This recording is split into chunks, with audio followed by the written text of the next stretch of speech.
meditation circles that I run, I speak to people about the word selfish. And that word for me is a lexigram. Self is, which is preserving of the self. So if guys know how to do that, we as women should be doing the same thing. What's wrong with preserving the self?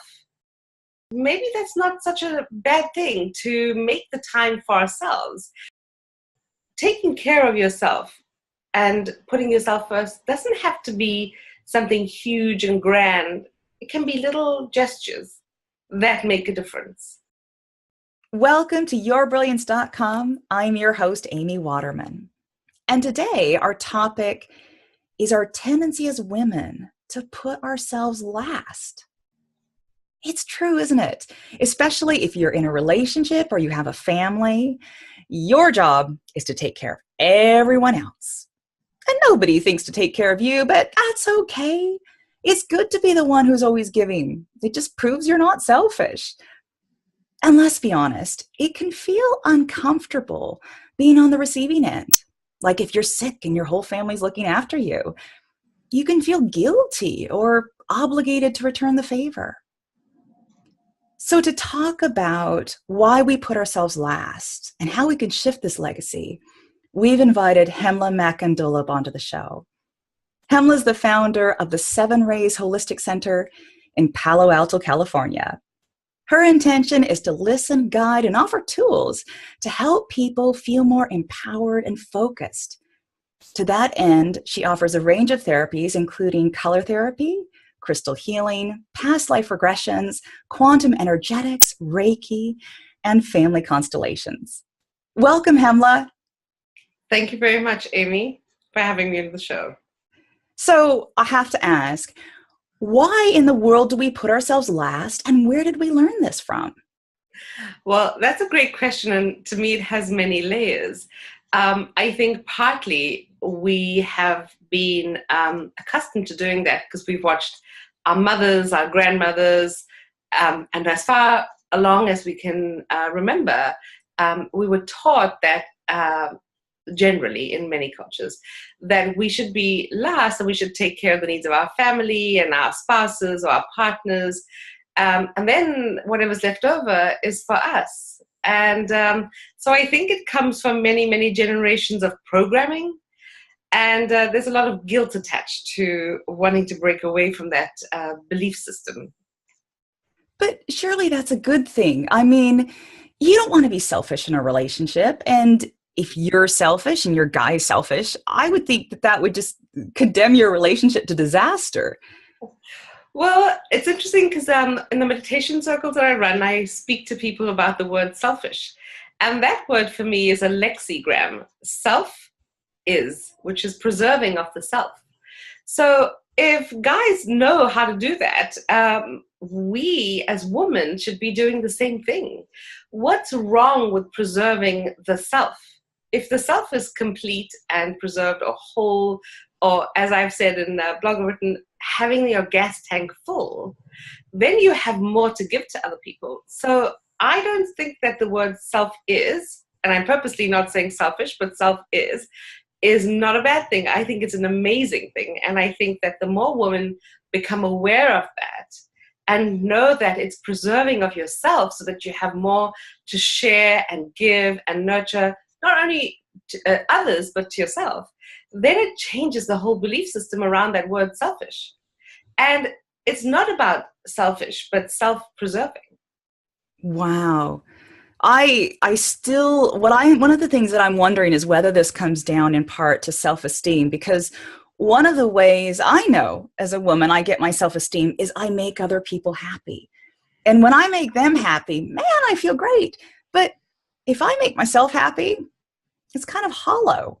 So how can we feel that goodness about being selfish? Because I know that, it doesn't feel as good to me as making someone else happy.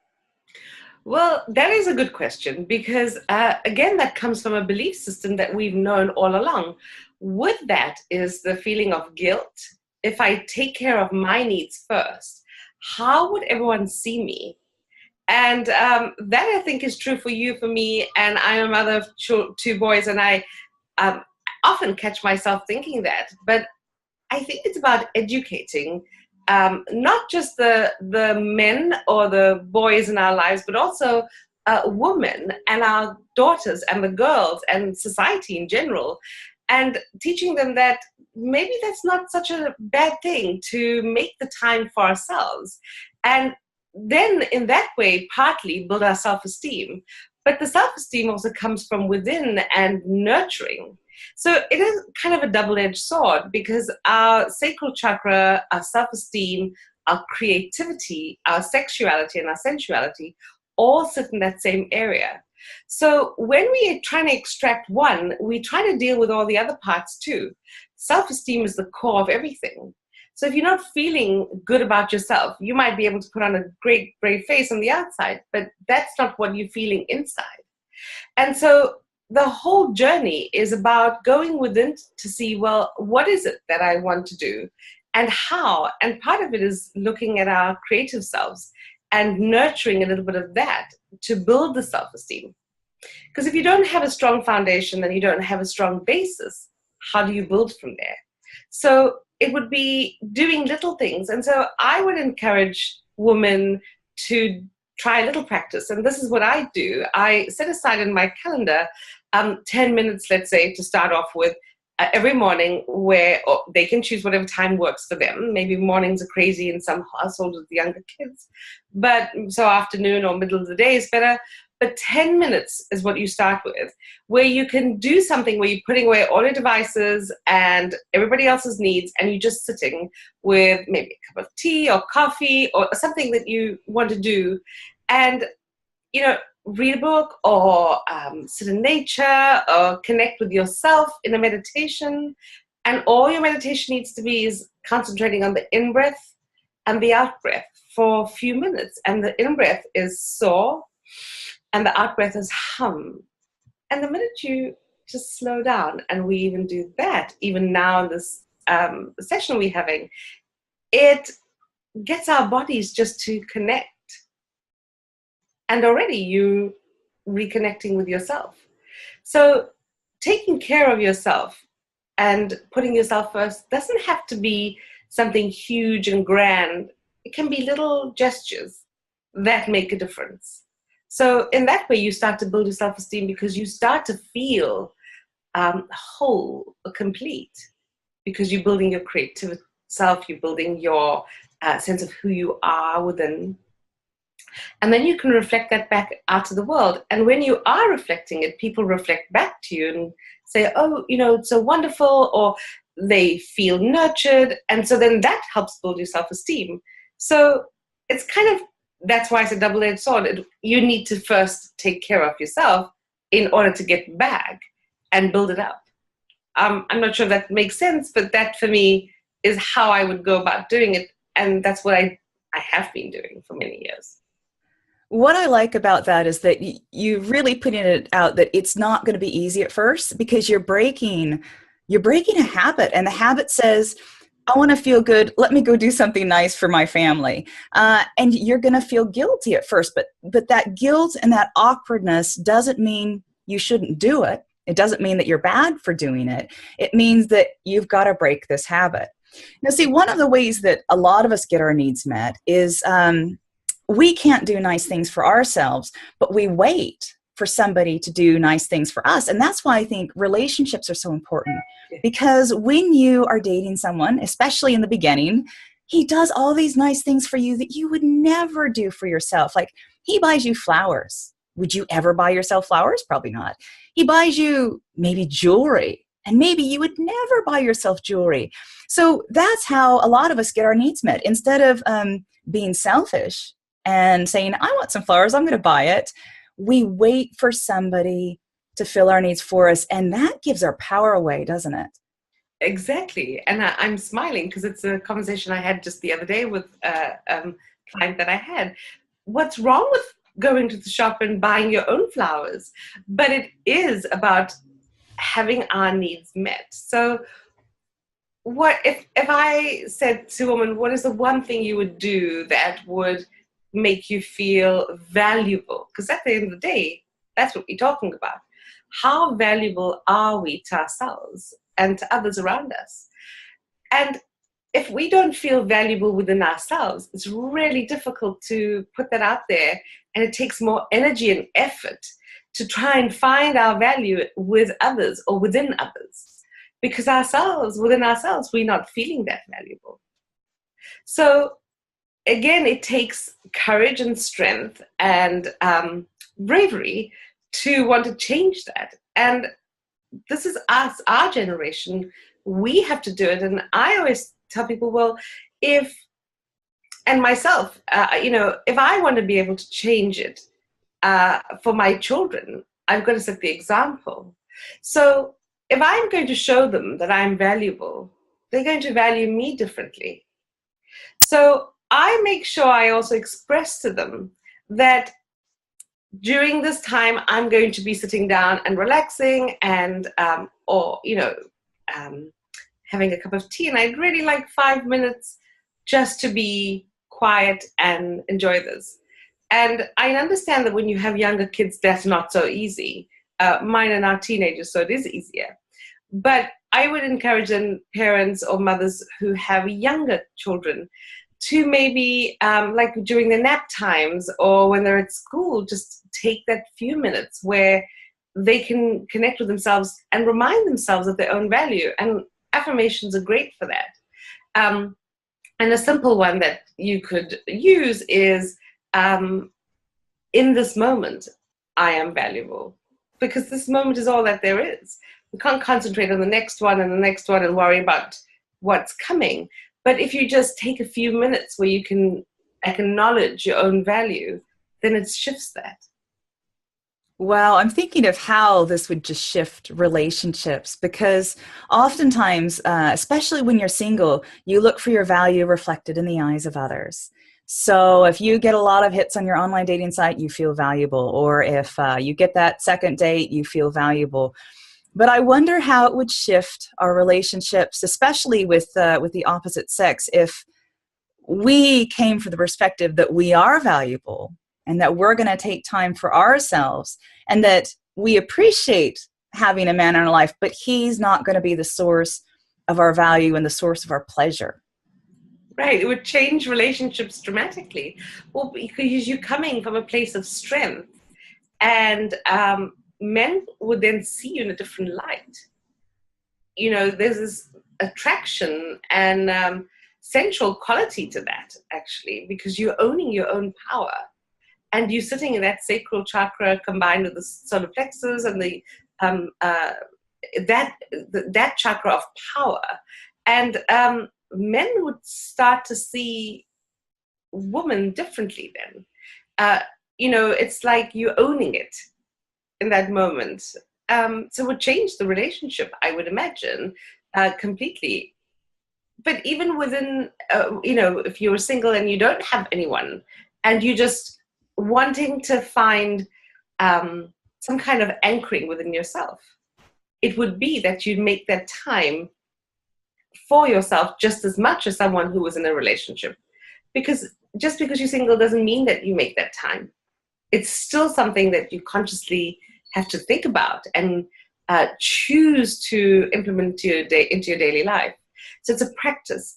And I encourage people to put that as a thing in their calendar initially, almost like a reminder, because we schedule everything else. So why not schedule this just to begin with? And eventually it becomes part of your routine and you don't have to schedule it anymore. And so that would be something that would be valuable for anyone, single or in a relationship. Yeah, because you've broken the habit. You've finally broken the habit. So I just want to talk quickly about what other people are going to think when we start making this shift and being more selfish. And let's talk about our mothers, just to start. If our mothers have passed on this notion that a woman serves her family, and that is all of her value and self-esteem comes from service. It doesn't come from being selfish. It comes from serving others. And we start to practice this and we start to take time. And maybe our mothers call us and says, what are you doing that for? You need to be spending your time with your kids. That's pretty selfish. Haven't you outgrown that selfishness? How do we respond to the people in our lives who don't want us to break this?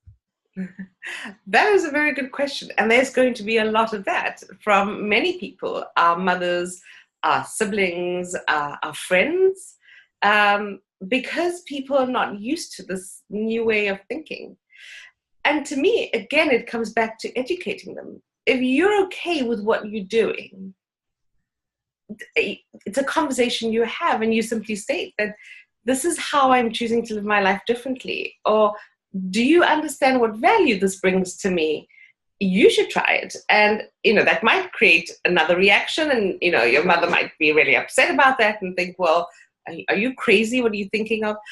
Or it might plant a seed that might not have been there before and help somebody else shift their thinking, your mother or your sibling or your friends or whoever else. Because if you explain that it's preservation of the self, and it's not a bad thing, and if you're feeling full and you're feeling energized and you're feeling positive about those things, then you come into that place from a whole different perspective than you did before. And to me, it's inevitable then that your positive energy will rub off onto everybody else around you. And it's not your responsibility to feel guilty about how somebody else reacts, if that person happens to be a mother or whoever else. As long as you're feeling confident and happy in what you're doing for yourself, it is their responsibility to change whatever it is that they think. And so we also have to remember not to be attached to the outcome of how they might react, because then that will send us into a whole different guilt spiral and back into where we started off from. So it's about being consciously aware of what this means for us. And it will be hard, and it will be very difficult to stand up for what you believe, because you are the only one. Everybody else around you is going, what's wrong with you? But if you can stand in that, then you're standing in your own power, and you're owning it. And you have the ability or the possibility of changing other people's perspective, but it might be that they stick with what they believe in. But I find that in time, people start to see things differently, and kind of it's an invitation to them to say, well, what about if I saw my life differently? Or if I made that 5 minutes, how bad is 5 minutes or 10 minutes in the day for me? And of course, then it increases in increments, where you can decide that 2 hours is yours. That might sound like a luxury for many people, but anything's possible. So it's how I would approach it. It's how I do. One thing that's really striking me right now is that by embracing selfishness, self-isness, what we're doing is we are moving away from neediness. Because one of the things we all know is that being needy is kind of like the kiss of death. It puts people off you. But how can you stop being needy? Stop being needy. What do you do? Well, what you do is you fill up yourself. You focus on the self-isness rather than the selflessness. So what it does is this journey towards self-isness, that sounds quite funny, doesn't it? Yeah. Is the journey towards greater radiance, greater beauty, greater attraction, and away from neediness, dependence, codependence, all those things that we don't want. Exactly, because what you're doing is you're becoming strong, and you're becoming independent energetically, not necessarily that you have to leave any relationships or anything like that, just strong within yourself. And to me, it's what all the masters and Buddha and all these amazing beings have written about for centuries, that it is about going within to find and anchor your energy and yourself. And then when you come back out of that space, you're reflecting something else to the world. And that is of, like you say, radiance and beauty and strength and power and acceptance. That someone else might have a different perspective than you do. But for you, where you are is good.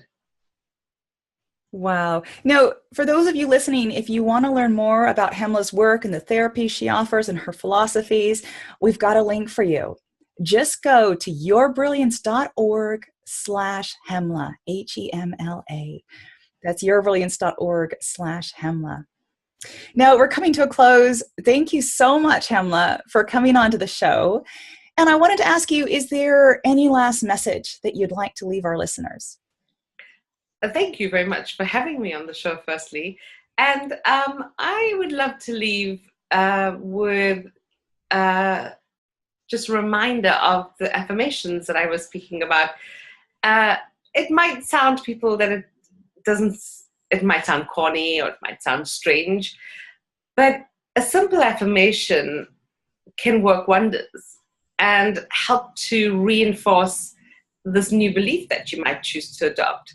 And a simple one is always being present when you designing your affirmation.